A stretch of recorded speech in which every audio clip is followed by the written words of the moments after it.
कहते हैं जब इंसान गुस्सा होता है तो उसके दिमाग पे शैतान हावी होता है, और जब गुस्सा में इंसान कोई कदम उठाता है तो हमेशा ये गुस्सा उसको बर्बादी की ओर लेके जाती है। और ये गुस्सा ना उसके लिए फायदेमंद होती है और ना ही उसके रिश्तेदारों के लिए फायदेमंद होती है। आज की घटना में कुछ ऐसा ही सेम होता है, जिसके वजह से ना सिर्फ 3 लोग इस दुनिया को छोड़ के चले जाते हैं, बल्कि उसके पीछे कई लोगों की जिंदगियां हमेशा के लिए बर्बाद हो जाती हैं। नमस्कार, मैं हूं राज और आप देख रहे हैं क्राइम दुनिया की। आज की जो मैं सच्ची घटना आपको सुनाने वाला हूं, ये घटना है उत्तर प्रदेश की। उत्तर प्रदेश में एक जिला पड़ता है कानपुर जिला, और इसी कानपुर जिले में एक थाना पड़ता है जिसका नाम है घाटमपुर, और इसी थाना घाटमपुर क्षेत्र में एक गांव है जिसका नाम है ठुकवापुर। और इसी ठुकवापुर गांव के रहने वाला सुरेंद्र सिंह की पत्नी जिसका नाम होता है ममता। सुरेंद्र सिंह के 3 बेटे हैं। तीनों बेटा का नाम, सबसे बड़ा बेटा का नाम होता है कुलदीप सिंह, दूसरा दीपक, और जो सबसे छोटा होता है उसका नाम होता है करण। सुरेंद्र सिंह का बड़ा बेटा जिसका नाम होता है कुलदीप सिंह की शादी हो गई होती है, जिसके पत्नी का नाम होता है प्रभा। बात कर रहा हूं मैं 14 अक्टूबर 2013 शाम के 4 से 5 बजे के करीब। शाम का वक्त होता है, सभी लोग डिनर करते हैं, खाना खाते हैं। रात्रि भोजन हो जाने के बाद जो सुरेंद्र सिंह है वो अपने बथान दलानी चला जाता है सोने के लिए, जो घर का हेड होता है। अब बाकी जो परिवार होता है वो घर पे ही सोने लगता है। आधे घंटे का वक्त बीता होता है, तभी अचानक इस घर में 3 लोगों की एंट्री होती है, और ये 3 लोग जैसे ही घर में आते हैं तबाही मचा देते हैं। वो सबसे पहले प्रभा, जो कि बहू होती है सुरेंद्र सिंह की, उस पे वार करते हैं और उसे मारना शुरू करते हैं। उनके हाथों में तेजधार हथियार होता है, वो बहुत तेजी से मारना शुरू करते हैं। इन सब को देखते हुए जो वहां ममता होती है वो दौड़े हुए आती है, तो वो प्रभा को मारने के बाद ममता को भी मारना शुरू कर देते हैं और वहीं पे मौत के घाट उतार देते हैं। इन सब को देखते हुए जो वहां पे कुलदीप सिंह होता है वो दौड़ते हुए आता है। जब देखता है ऐसे कृत्य इसके सामने जब हो रहे होते हैं, इन घटना को देख के वो कांपने लगता है और कांपते कांपते वहां पे गिर जाता है। बाद में ये जो तीनों व्यक्ति होते हैं वो कुलदीप सिंह को मारते नहीं है, बल्कि उसके दोनों पैर धड़ से अलग कर देते हैं। वहीं पे कुलदीप सिंह वहीं बेहोश हो जाता है। उसके बाद से वो तीनों आदमी इस घर से निकल के चले जाते हैं। ये सभी वारदात गांव वालों के सामने हो रहा होता है। गांव वाले देखते हैं, लेकिन गांव वालों में इतनी हिम्मत नहीं होती है कि कोई रोके जाके उनको टोके कि ऐसा ना करो।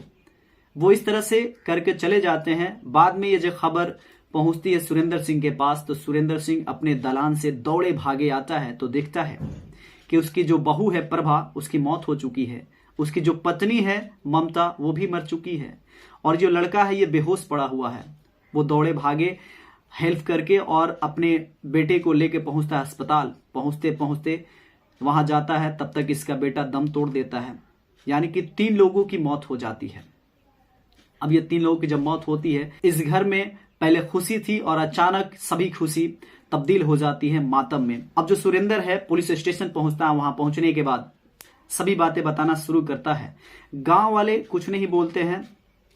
दरअसल जब पुलिस स्टार्ट करती है पूछना, तो ये सच्चाई बताता है कि ये जो आए थे लोग, ये 3 लोग, ये दूसरा कोई नहीं था बल्कि मेरे ही बहू प्रभा के पिता जिसका नाम था फूल सिंह, और उसके चाचा राम प्रसाद, और एक तीसरा जो कि उसका भाई लगेगा वो नाम है ललन सिंह। ये 3 व्यक्ति आए थे मेरे घर। यही तीनों आए थे मेरे घर और घर में मातम मना के चले गए। मेरे घर को, परिवार को उजाड़ दिए। अब पुलिस धारा 302 के तहत इन तीनों को गिरफ्तार करती है। गिरफ्तार करने के बाद इन्हें कस्टडी में लेती है। यहां से कहानी का एक नया मोड़ आता है। बता दें, जो ये 3 लोग हमला करते हैं, ये लोग कहीं दूर के नहीं होते हैं, उसी गांव के होते हैं। और गांव क्या, उसी के पड़ोसी होते हैं, यानी कि सुरेंद्र के पड़ोसी होते हैं। इसमें जो फूल सिंह होता है उसके पत्नी का नाम होता है रानी, और फूल सिंह के 3 बेटे होते हैं, 1 बेटी होती है। एक बेटी जिसका नाम है प्रभा, और प्रभा जो है बचपन से ही कुलदीप के साथ पढ़ी लिखी होती है। कुलदीप उसी का पड़ोसी होता है, प्रभा भी वहीं पड़ोसी होती है, तो ये साथ में पढ़ते हैं। साथ में स्कूल जाना, कॉलेज जाना, इस तरह से ये पढ़ाई करते हैं। तो साथ में रहते रहते इन दोनों में मित्रता हो जाती है, दोस्ती हो जाती है और ये दोस्ती प्यार में कन्वर्ट हो जाती है और ये प्यार करने लगते हैं एक दूसरे से। धीरे धीरे ये बातें जब गांव वालों को पता चलता है कि जो कुलदीप है यानी सुरेंद्र का बेटा और जो प्रभा यानी कि फूल सिंह की बेटी, ये दोनों प्यार करते हैं। फूल सिंह को ये बातें पसंद नहीं थी।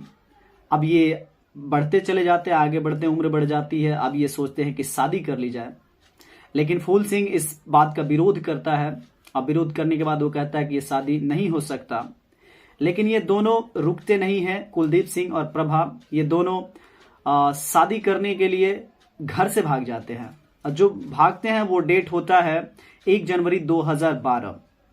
1 जनवरी 2012 को जब ये प्रभा और कुलदीप सिंह घर से भाग जाते हैं। अब जैसे ही ये घर से भाग जाते हैं तो फूल सिंह काफी गुस्सा होता है और गुस्सा हो जाने के बाद वो पुलिस स्टेशन जाता है। पुलिस स्टेशन जाने के बाद और कुलदीप के खिलाफ लिखवाता है कि कुलदीप मेरे बेटी को भगाकर अगवा करके लेके चला गया है, FIR कर देता है। अब FIR जब हो जाती है उसके बाद से ये जो लड़का है कुलदीप सिंह, ये घर पे नहीं रहता। कुलदीप सिंह वो अपने घर से दिल्ली चला जाता है और दिल्ली में ही वहीं पे रहने लगता है, रेंट पर, घर नहीं आता है। अब कुलदीप वहीं पे रहने लगता है दिल्ली में ही। करीब 1 साल का वक्त बीत जाता है। 1 साल में कुलदीप की एक बेटी भी होती है जिसका नाम रखा जाता है शालिनी। तो उससे मुंडन कराने के लिए यानी कि शालिनी का जो मुंडन कराने के लिए अब जो कुलदीप है अपने घर आता है। वो घर आता है 10 जनवरी 2013 को। 10 जनवरी 2013 को मुंडन होता है उसके बेटी का।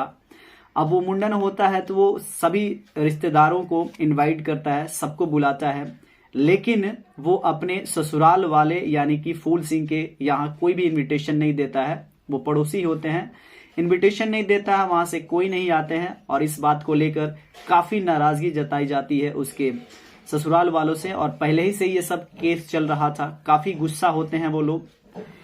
अब क्या होता है कि जब मुंडन होता है 10 जनवरी को सभी लोग आते हैं। 2 दिन का और वक्त बीत जाता है क्योंकि रिश्तेदार आए थे, घर पे होते हैं। तो घर पे जब होते हैं सभी रिश्तेदार तो 10, 11, 12, 13 तारीख तक वो लोग वेट करते हैं कि ये लोग चले जाएं रिश्तेदार जब घर से, तब हम कुछ करेंगे। कुलदीप सिंह अब 13 तारीख तक घर पे तो सब कुछ अच्छा हो रहा होता है। रिलेटिव्स जो आए होते हैं वो सब जो रिलेटिव होते हैं अपने अपने घर 13 अक्टूबर तक चले जाते हैं। लेकिन गुस्से वाली बात तब आती है कि जब मुंडन हो रहा था, जब गांववासी खा के घर जा रहे, अब जो गांववासी खाना खा के लौट रहे होते हैं वो अजीब अजीब तरह के बातें कर रहे होते हैं कि ये बात वो बात, ये बेटी वैसी बेटी। अब जब इन बातों को सुनता है फूल सिंह काफी गुस्सा होता है और उसी वक्त अपने बेटे और चाचा को बुलाता है। अब बुलाने के बाद रात में बैठ के ये सभी षड्यंत्र करते हैं कि क्या किया जाए और एक षड्यंत्र करते हैं कि हम 2 दिन रुक जाते हैं। जब सभी लोग मुंडन के वास्ते आए हुए हैं, सभी लोग जब चले जाएंगे उसके बाद से हम लोग हमला करेंगे।